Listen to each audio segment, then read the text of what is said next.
Howdy, howdy, everybody. Happy Thursday. Hope everybody's having a good day here. It's good to see a bunch of you guys on the free workshop last night. We had super good vibes, good energy, a lot of good questions, and no, kind of breaking down sourcing methods and stuff. If you registered, we texted out the recording as well, by the way, in case you missed it.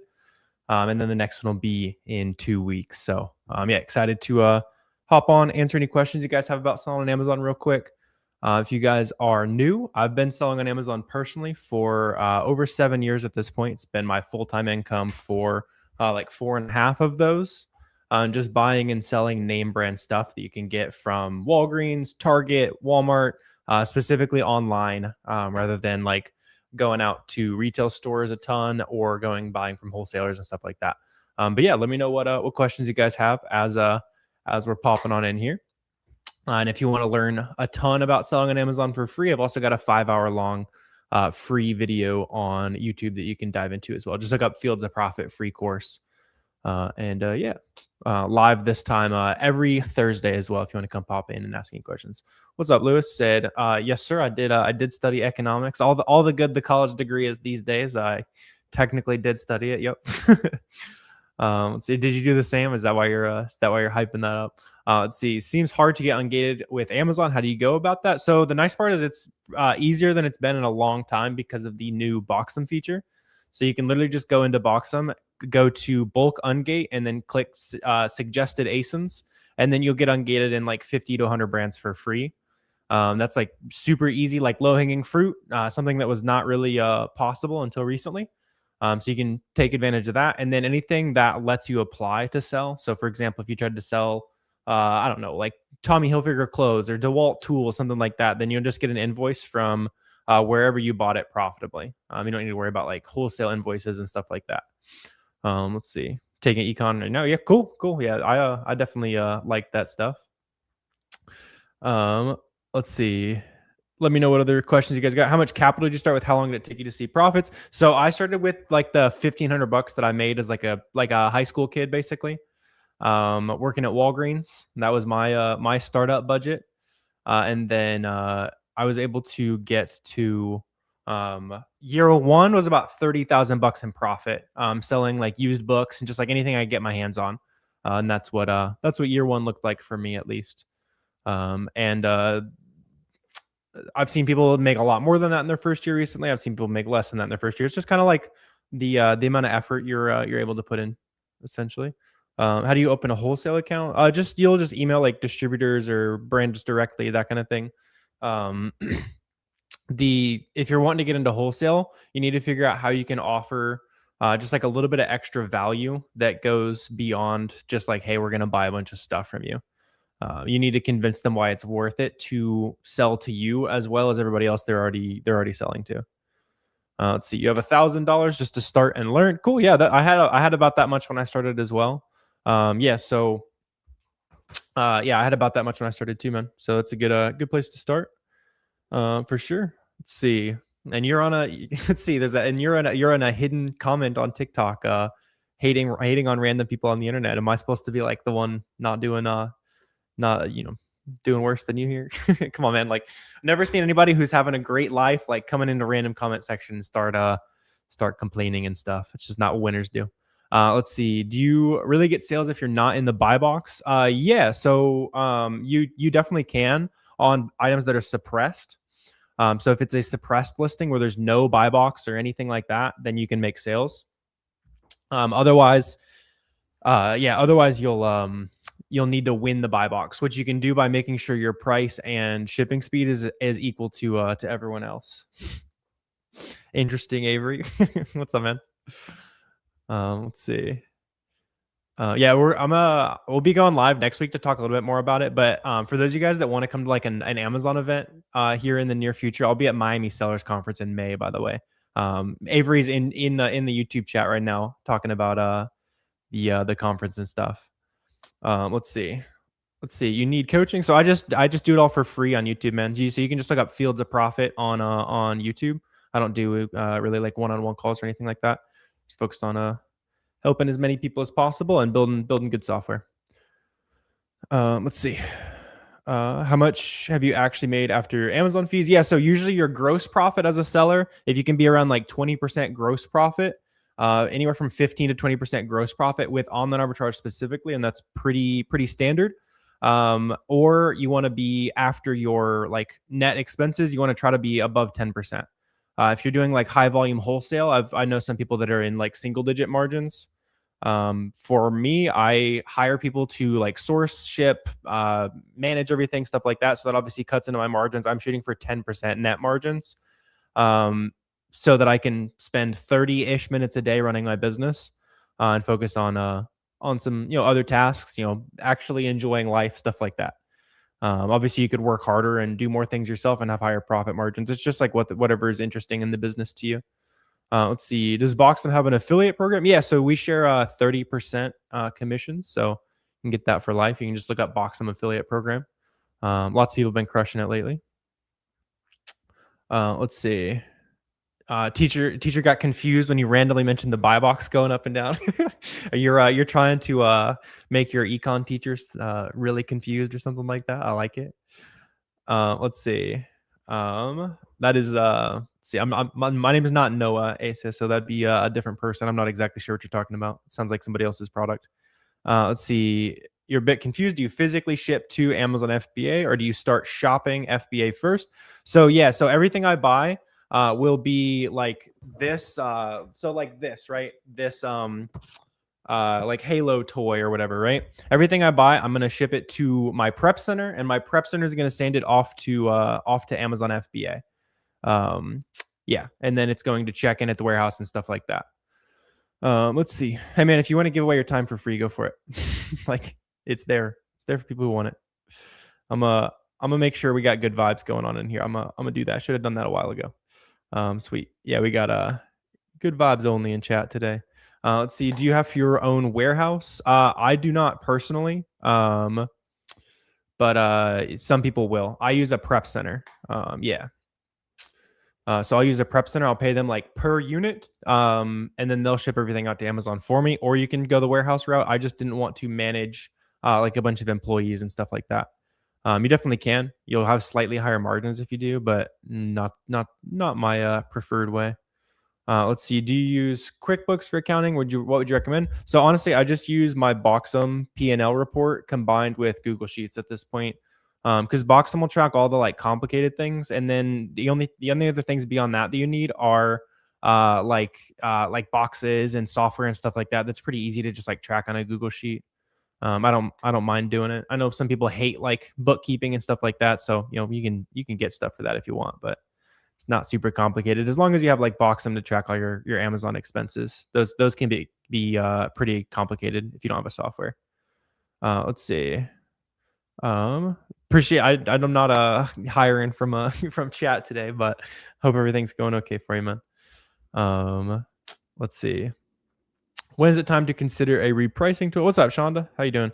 A repricer usually makes sense once you have like 5 or 10 items, because before that, like every time you want to change your price, you're going in manually and like matching prices and stuff. So if you get to the point where you're spending like 2 hours a month repricing, you're valuing your time at like $20 an hour, which hopefully you should value it a little bit more than that as a business owner. And you're probably spending more than that repricing. So yeah, once you get like a handful of items, you can get like try Flash Pricer. You can try Flash Pricer for free. That's what I've been using recently, because they'll do Walmart and Amazon, and the rules are pretty good as well. But yeah, I just knowing where you're at, Shonda, it probably makes sense for you to get a repricer. Let's see, what kind of thing do you sell the most? It depends on the time of year. Like during the holidays, it'll be like toys and shoes and stuff like that. This right now, it's probably still like majority like clothing and stuff like that. But it's more weighted towards like groceries and vitamins and stuff like that in the first half of the year, and then it'll go more like giftable type products towards the end. Let's see, 2.5 gross. So I shoot for 10% net after I pay my employees and software and everything like that. You want to be around 20% gross margin, so you have plenty of wiggle room. But yeah, I pay people to source everything, ship everything, manage the whole store. So obviously that reduces my margin more than somebody who's doing a ton of the work themselves. But yeah, let's see. What's up, Max? Appreciate good vibes, man. Appreciate the good vibes. Hope you're having a good one too. Just answered that, dopamine. You can listen in. Let's see. Sweet. Let me know what are the questions you guys got here. Make sure I'm not missing anything. What does auto ungated mean? So auto ungated items are things that anyone is approved to sell right from the jump, compared to items where most of the time, like if you want to sell Starbucks, you'd have to buy Starbucks from their website or from Target or something like that and upload that invoice.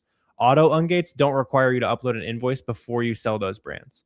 And you can automatically like scrape for those brands that don't require any auto ungating using Boxem.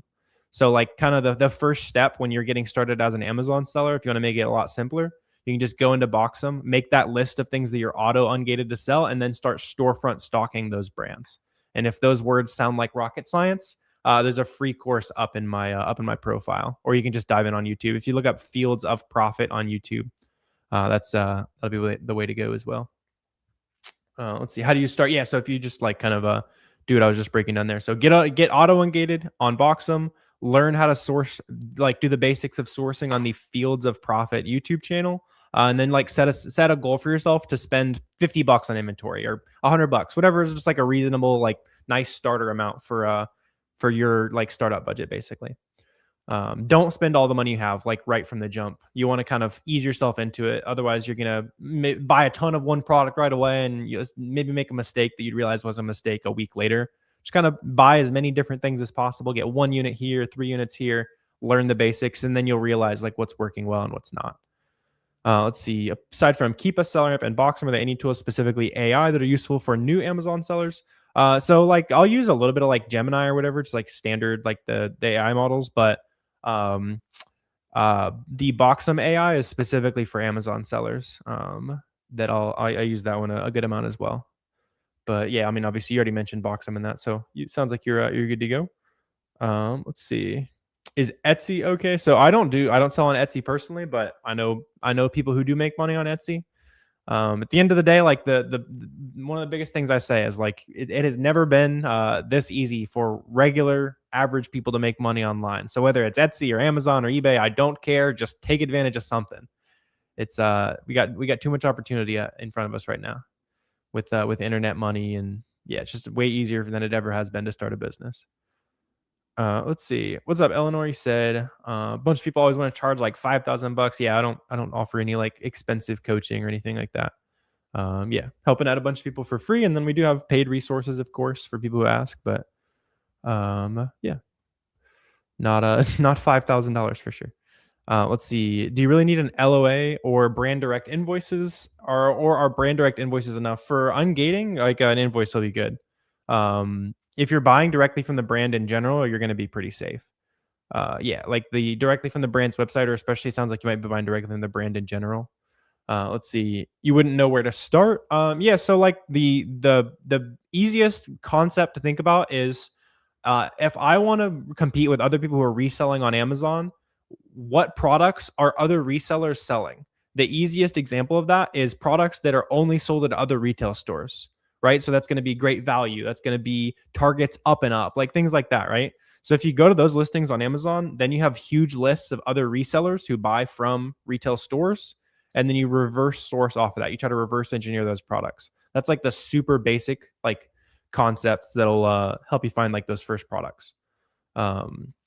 But yeah, and then obviously on top of that, there's plenty of nuance and stuff. The biggest of which being you're not looking for items that just like slap you in the face, like, hey, this is $10 at Walmart and it's $30 at Amazon. You should buy this, right?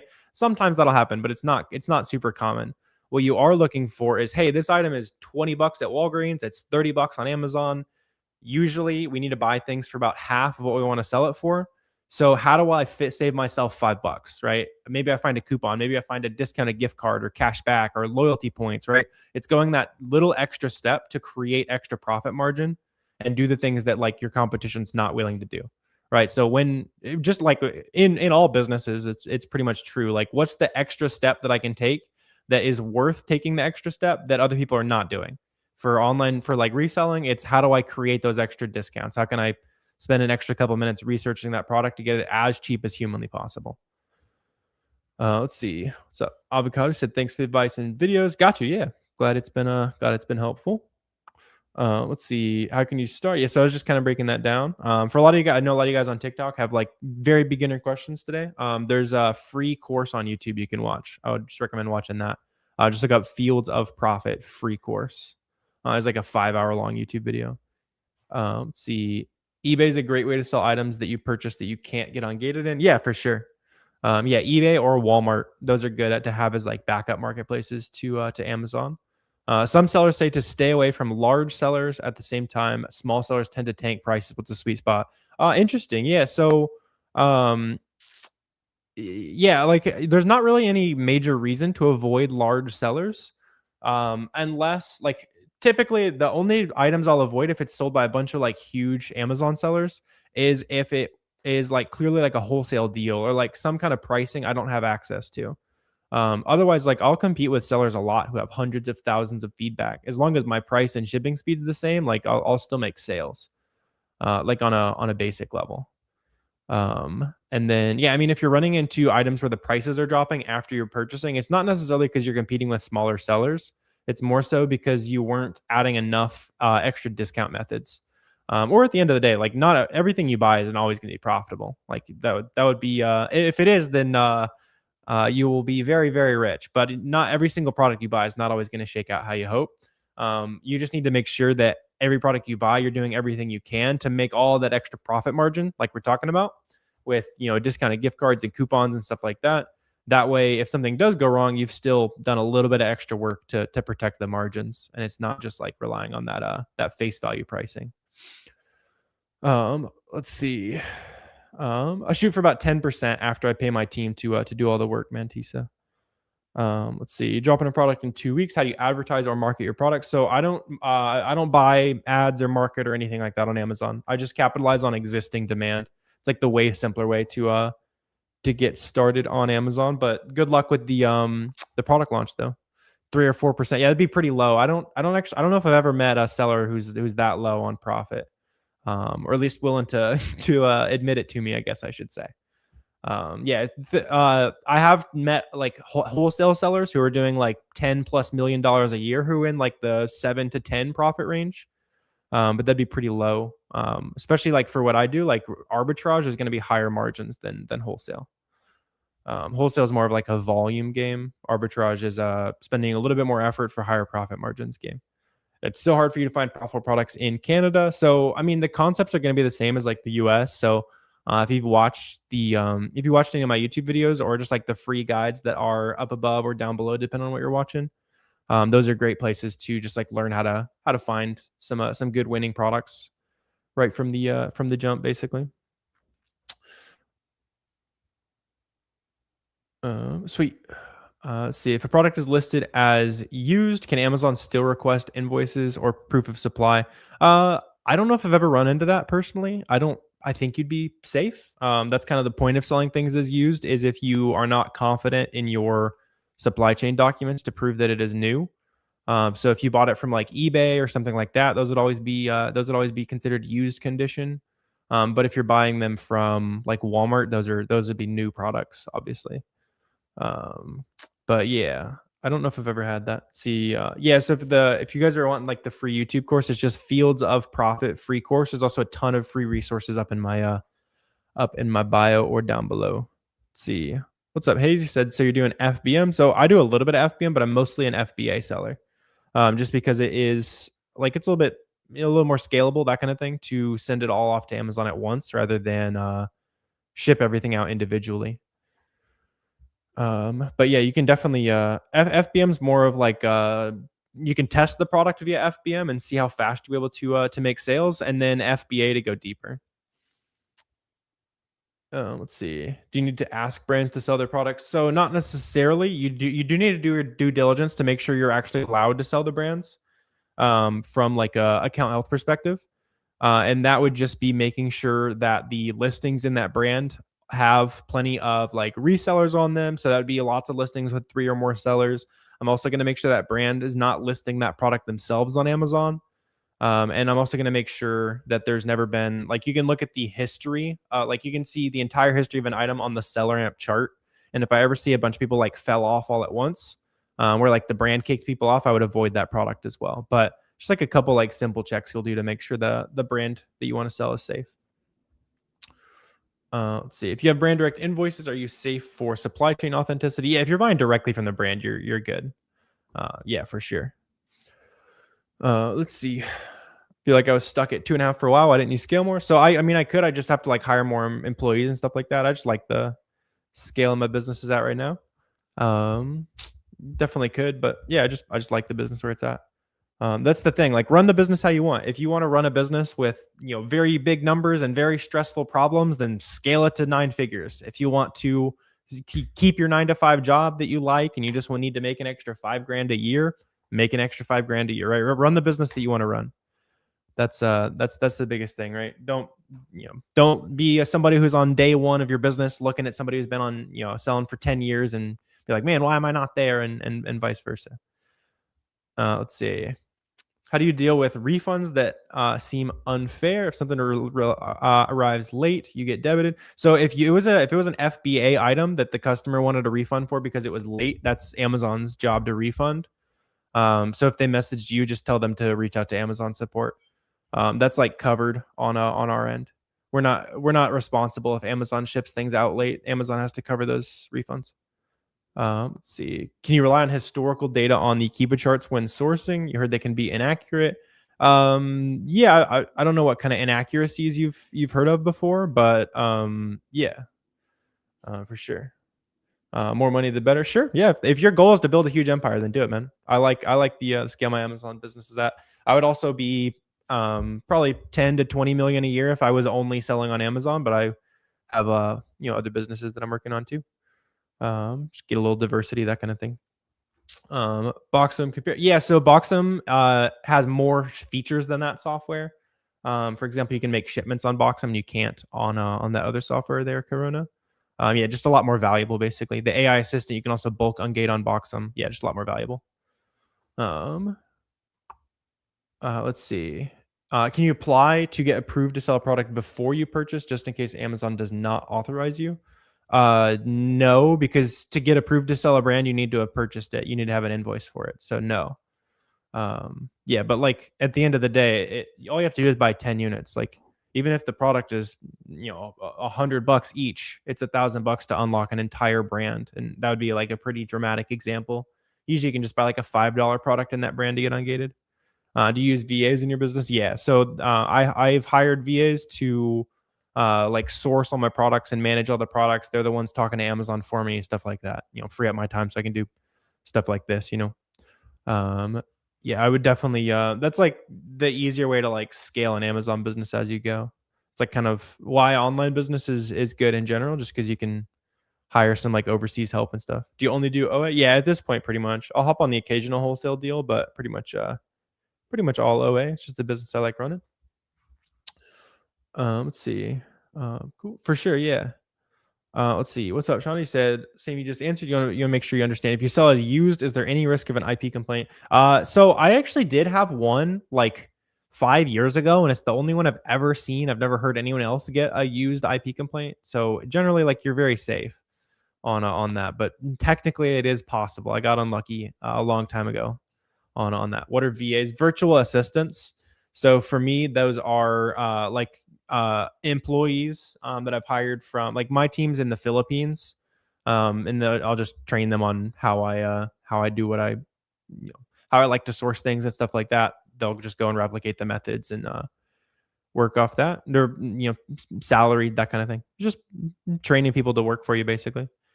See, do you do affiliate marketing? Not really. Not on Amazon, that kind of thing. Although yeah, my fiance does a little bit of Amazon affiliate stuff, but I do not. It's mostly selling the actual stuff. What's the ROI? Usually for arbitrage, it'll be like 30 to 40%. We're pretty much right in the middle there, on average. But yeah, usually for arbitrage sellers, your average gross profit will be 15 to 20%. Average ROI will be anywhere from 30 to 45%, depending on like the size of the product. Sometimes, depending on weights and stuff like that, you might have higher or lower ROI based on shipping speeds and stuff. Sweet. Do you sell any private label or just resell? Just reselling right now. I've had a couple like private label ideas at some point, but just haven't gone that route. Obviously have other projects and stuff, but let's see. Do they earn a lot through affiliate marketing? Nothing. No, it's nothing crazy. Yeah, she's just doing this like for fun kind of thing, just like a little for fun money task. She might do more later on. Sweet. Not sure what you mean, big. Let's see. What's up, CZ? So, how do you manage stress? Sometimes very poorly, sometimes well. I mean, the biggest thing, like, just make sure you're taking care of your body. That's the biggest thing. Learned that the hard way. Went all in on making money and stuff, and easy to neglect the health as you scale. So just make sure you get your walk, get outside, that kind of thing. It's equally as important as making sure your bank account's taken care of. Let's see. How hard is ungating? I mean, you can press auto ungate on Boxem, and you'll get approved to sell like 50 to 100 brands with a click. And then anything else that you want to sell, you'll get an invoice from wherever you bought that profitably. Now, keep in mind when you are submitting invoices, it's normal to get declined. So you usually have to submit like 5 or 10 times on average. It's just like the reps are just like not doing their jobs recently. So that can be frustrating, but beyond that, like it's not difficult to get ungated. Let's see. You're an Amazon affiliate and need some advice. So I don't really do Amazon affiliate, so that'd be out of my wheelhouse. I physically buy, own the products, and sell those to customers. Do you source mainly locally or online? It's pretty much all online. Yeah. So the main workflow. So like the average day in my Amazon business, overnight my time, my employees in the Philippines are sourcing products, usually anywhere from $3,000 to $10,000 worth of inventory, depending on how many sales are going on that day. My manager, who's also a virtual assistant, will review those products. He'll send the list of everything we need to buy, how much to buy, what coupons to use off to my buyer. My buyer's just like a friend here in the US who logs in. They're paid hourly. They buy everything for my Amazon business. And then they ship everything off to my prep center. And then the prep center receives everything and sends that off to Amazon FBA. When those products get to Amazon FBA, they ship out to the customers as they sell. So kind of built it in a way that doesn't require so much of my time. I don't have to like touch products and that kind of thing. Do you have brand direct deals? Not at the moment. I've done some brand direct in the past, but yeah, just more so just flipping some stuff right now.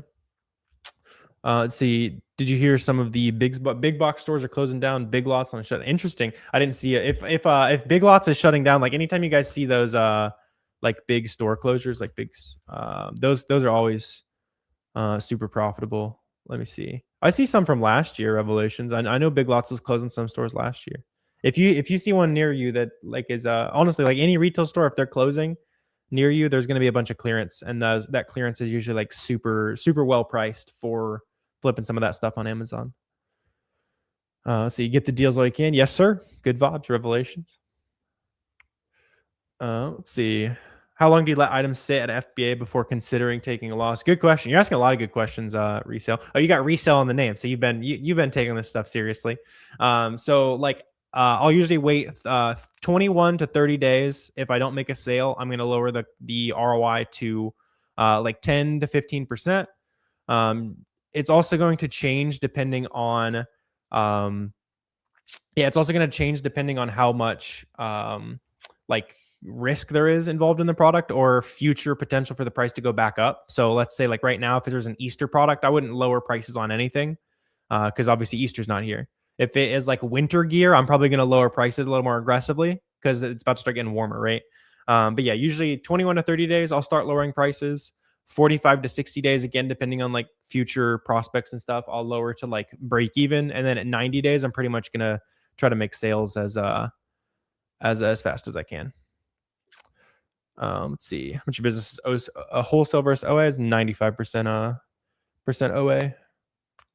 Let's see. What are your margins? So I shoot for 10% net after I pay my team to do all the sourcing, prep work, actual work on the business. You want to be like 20% gross margin, 20 to 25% gross margin, so you can afford to do that. If you want to like turn it into a real business, pull yourself out of the business kind of thing. Sweet. It's probably a good place to go ahead and wrap for the day. In case you guys are new to the streams and stuff, I'm live this time every week for Boxem office hours. You can hit this little bell and subscribe on YouTube, or if you guys are on TikTok, go subscribe on YouTube and come pop in and ask questions and stuff. Fields of Profit free course to learn a ton of the basics. It's like a 5-hour long video that'll teach you everything. And I will see you guys again very soon. Let me know in like comments and stuff if you guys have any other questions as well. And awesome. Appreciate you guys tuning in today. You guys have a good rest of your day, and I will see you next time.